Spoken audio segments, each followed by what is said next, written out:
Bonjour à tous, je m'appelle Ibrahim Gueye, je suis le secrétaire général national du SUDES, le syndicat unitaire et démocratique des enseignants du Sénégal.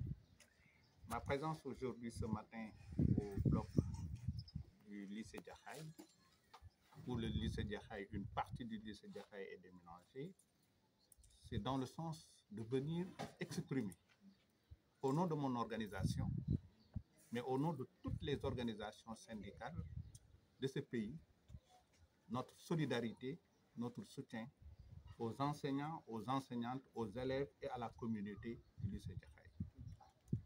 Cela fait plusieurs années que les collègues, camarades du lycée Jaxaay, la communauté alerte sur la situation extrêmement dégradante et désastreuse dans laquelle se trouve le lycée Jaxaay.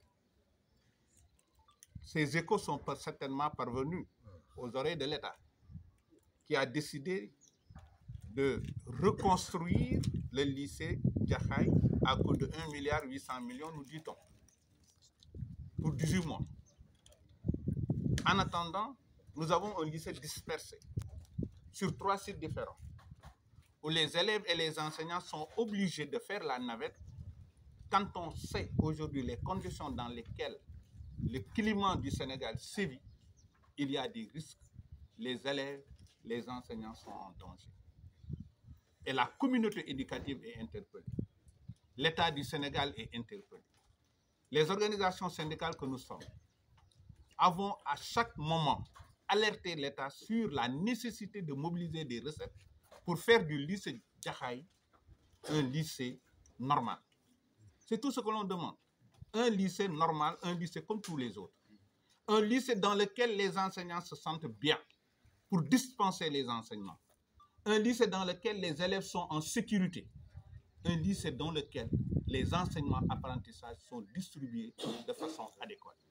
Ce n'est pas trop demandé. Lorsque moi, personnellement, j'ai visité à plusieurs reprises le lycée Jaxaay, et même pendant les vacances, quand je passe devant le lycée, je m'arrête pour regarder le niveau de l'eau. Les camarades sont à féliciter, sont à soutenir. Je les tiens en estime parce que les conditions dans lesquelles les camarades ont travaillé pendant plusieurs années, ces conditions, c'est des conditions exécrables. Ils ont mis en danger leur santé. On a mis en danger la santé des élèves.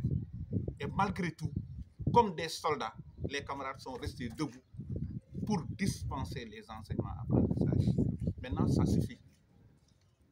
Ça suffit parce qu'aujourd'hui, pire que ce qu'il y avait au lycée, dans le même site, on a dispersé nos camarades dans 3 sites où ils cohabitent difficilement dans un CM avec le personnel et les élèves.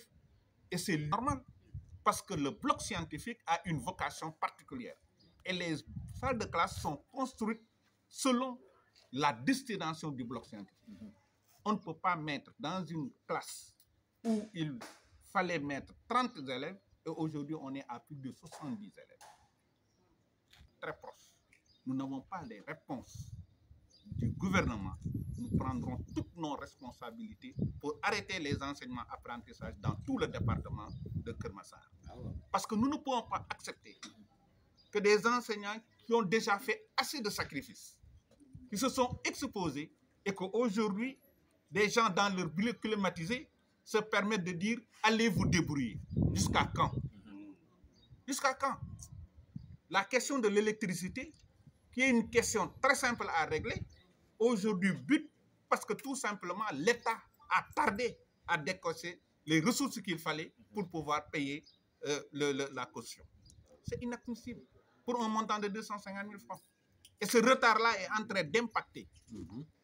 Nous avons eu le chef d'agence de la Sénélec qui nous dit qu'il suffit juste que les vérifications techniques soient faites et que d'ici vendredi ou samedi, jeudi ou vendredi, le compteur sera présent. Mais il ne suffit pas seulement d'avoir de l'électricité. Il suffit de créer les conditions qu'il faut. Les paillasses doivent être enlevés pour permettre au moins d'avoir plus de place dans les salles de classe.